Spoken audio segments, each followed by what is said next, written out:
Recording in progress. Assalamualaikum warahmatullahi wabarakatuh. Alhamdulillahi rabbil alamin. Wassalatu wassalamu ala asyrafil anbiya'i wal mursalin wa ala alihi wa sahbihi ajma'in. Allahumma alimna ma yanfa'una wanfa'na bima 'allamtana rabbana zidna ilma. Yang dimuliakan tuan-tuan dan puan muslimin muslimat sidang pendengar rumah ngaji Sirampai yang dirahmati Allah sekalian. Alhamdulillah kita bertemu lagi pada tengah hari ini. InsyaAllah saya akan kongsikan tadabbur dalam surah Al-Mulk pada ayat seterusnya, itulah ayat ke-16 sehingga 18. A'udzubillahi minasyaitonirrajim. Amintum man fis sama'i an yakhsifa bikumul arda fa idza hiya tamur. Am amintum man fis sama'i an yursila 'alaikum hasiba fasata'lamuna kaifa nadhir. Wa laqad kadzdzaba alladziina min qablihim fakaifa kana nakir. Patutkah kamu berasa aman daripada Allah yang pusat pemerintahannya di langit itu menunggang balikkan bumi, menimbuskan kamu, lalu bergegarlah bumi itu dengan serta-merta melenyapkan kamu di bawahnya? Atau patutkah kamu merasa aman kepada Allah yang pusat pemerintahannya di langit itu menghantarkan kepada kamu angin ribut yang menghujani kamu dengan batu, maka dengan itu kamu akan mengetahui kelak bagaimana buruknya kesan amaranku.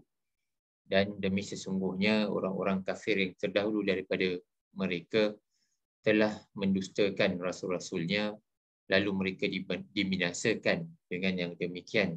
Perhatikanlah bagaimana buruknya kesan kemurkaanku.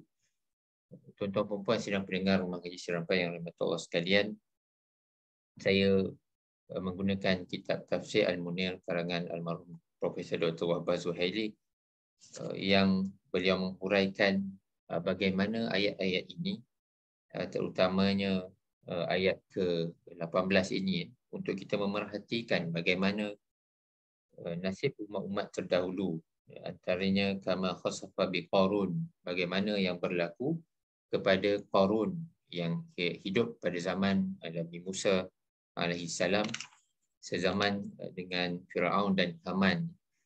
Dan ayat ini adalah bagaimana Allah Subhanahu Wa Taala memberikan kepada kita satu makna, bi annahu ta'ala qadirun ala ta'zibi man kafara billah wa asyraka ma'ahu ilahan akhar, bahawa Allah Subhanahu Wa Taala sangat berkuasa untuk mendatangkan azab kepada mereka yang kufur, yang syirik kepada Allah Subhanahu Wa Taala, yang menyekutukan Allah dengan Tuhan yang lain.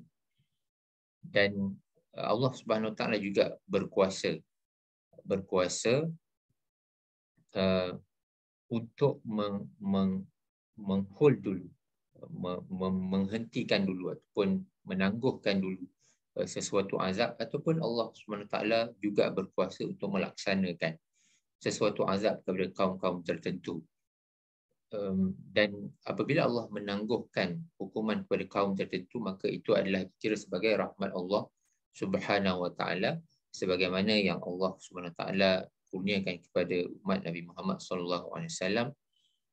Dan Allah Subhanahu Wa Taala menangguhkan balasan bagi perkara buruk, keburukan, kemaksiatan yang kita buat, dan tidak ditimpakan kepada kita serta-merta sebagaimana yang ditimpakan kepada umat-umat Rasul terlebih dahulu daripada umat Nabi Muhammad SAW.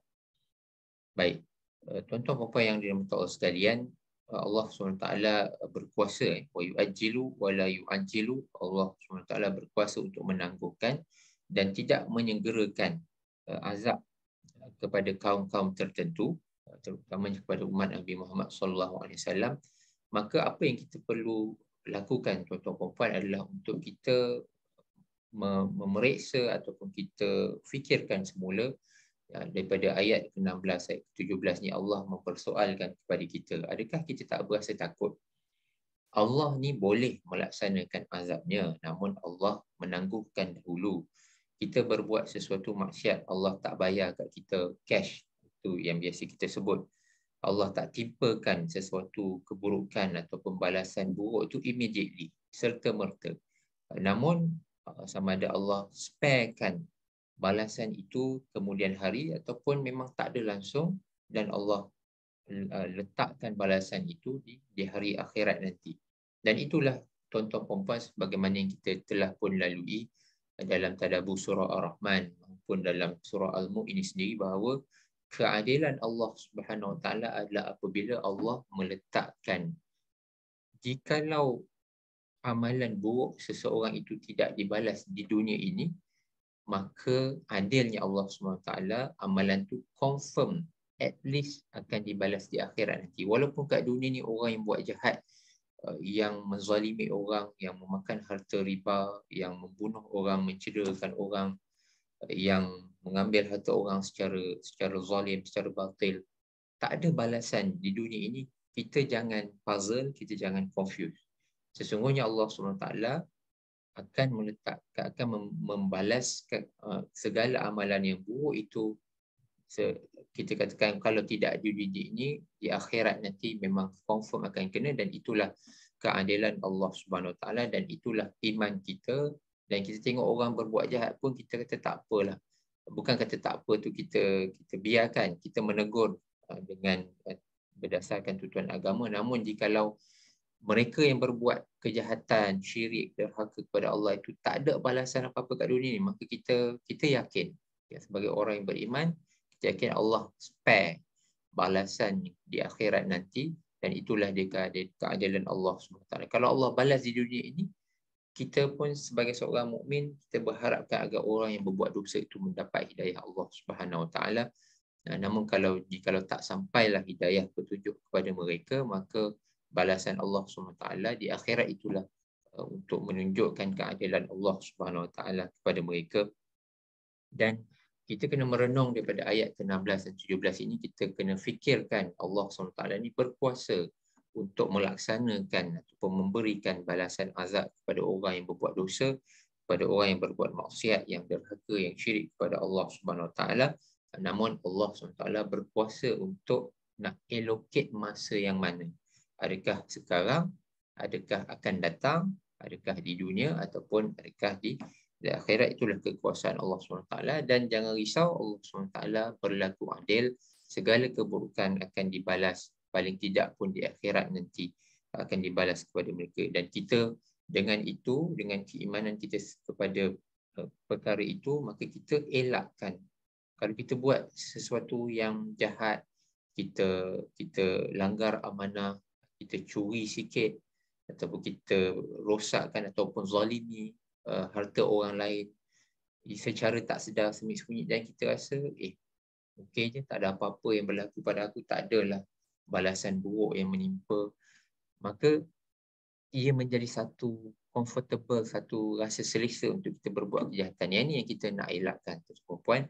Apabila kita membaca surah Al-Mulk setiap malam, kita sampai ayat ni, kita kena fikir, kita kena renung, adakah dalam diri kita ni perasaan comfort berbuat salah, merosakkan harta orang dengan orang tak sedar, mengambil harta orang secara batil, ataupun kita menzalimi hak orang lain, ataupun kita berbuat maksiat, dosa peribadi kita, ataupun apa-apa saja dosa sekalipun yang kita merasakan macam okey je, tak ada benda pun, maka itulah kita perlu elakkan. Apabila kita membaca surah Al-Mulk ini setiap malam, kita renungkan, kita fikir.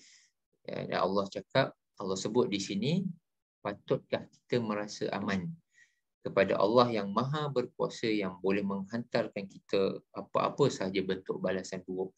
Dan ayat ke-17 Allah SWT menyebut hasiba, menghantarkan kamu angin ribut yang menghujani kamu dengan batu, sebagaimana yang Dr. Wahbah Zuhairi juga sebut di sini.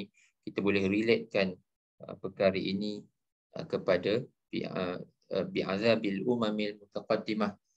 Kita tengok azab yang berlaku kepada umat-umat terdahulu, seperti kama arsalaha ala qaumi lutin wa ashabil fil fi Makkah, seperti mana yang Allah SWT telah timpakan kepada kaum Nabi Lut yang mengamalkan homoseksualiti dan lesbian dan pedofilia dan sebagainya, segala hubungan seksual yang dilarang dan Allah SWT telah menterbalikkan bumi mereka, dan juga apa yang berlaku kepada Ashabul Fil, kepada tentera-tentera bergajah yang mahu memusnahkan Mekah, Kaabah pada tahun kelahiran Nabi SAW. Dan perkara ini well known di dalam sejarah. Bukan kita katakan orang Islam je yang tahu kisah Nabi Lot, kisah kaum Nabi Nuh dan sebagainya. Malahan orang bukan Islam pun, kisah-kisah ini well known, dan setengah daripada kisah-kisah ini, tuan-tuan puan,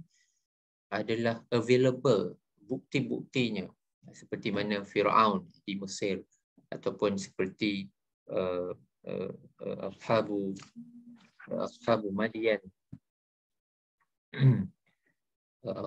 Madian kaum Nabi Shu'aib, ataupun kaum Samud, kaum Nabi Saleh,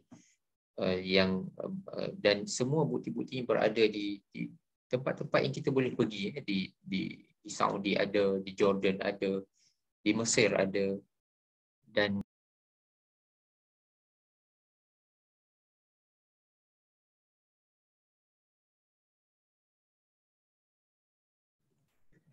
kita boleh tengok kesan-kesan tinggalan yang ada, dan kita boleh mengambil pengajaran. Namun para ulama menasihatkan kepada kita, kalau kita pergi kepada tempat-tempat tinggalan azab kaum-kaum terdahulu ni, jangan spend banyak sangat masa. Kita pergi, kita ambil pengajaran, tengok secara umum, secara ringkas, dan kita beredar, sebab secara umumnya tempat-tempat sedemikian adalah bersifat tak elok. Maka kita janganlah spend lama berkemah pula kat situ, buat apa, kambing golek pula kat situ. Bukan. Jadi kita pergi dan kita tengok, kita ambil pengajaran, ambil ibrah, dan kita kembali.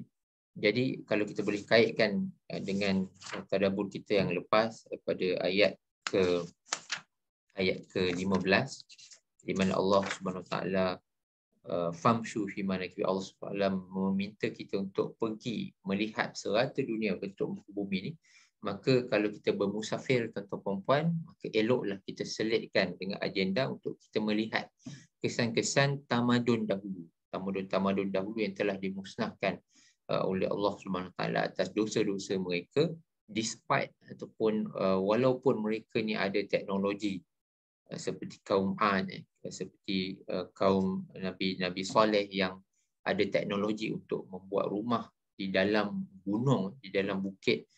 Jadi despite kemodenan, walaupun mereka ni sangat mahir dengan pelbagai teknologi pembinaan piramid dan sebagainya, yang memang menjadi, kita katakan, sesuatu yang sentiasa dikaji sampai hari ini, bagaimana teknologi piramid. Namun atas dosa-dosa yang mereka lakukan, mereka ditimpakan azab Allah Subhanahu Wa Taala dalam pelbagai bentuk. Bukan sahaja Allah Subhanahu Wa Taala menghujani mereka dengan batu dari langit ataupun angin ribut, dan pelbagai bentuk lagi.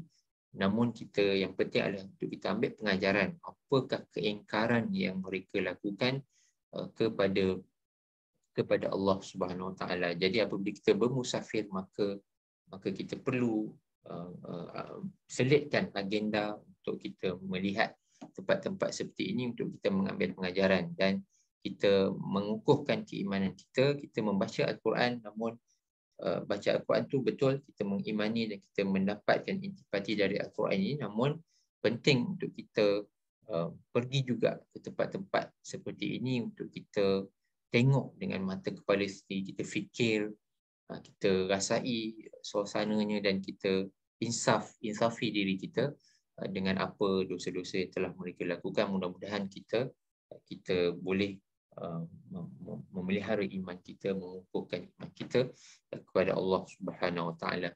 Dan saya rasa cukup setakat itu. Kita sambung dalam kuliah akan datang, insya-Allah. Subhanakallahumma wa bihamdika, asyhadu an la ilaha illa anta, astaghfiruka wa atubu ilaik. Wabillahi taufiq wal hidayah. Wassalamualaikum warahmatullahi wabarakatuh.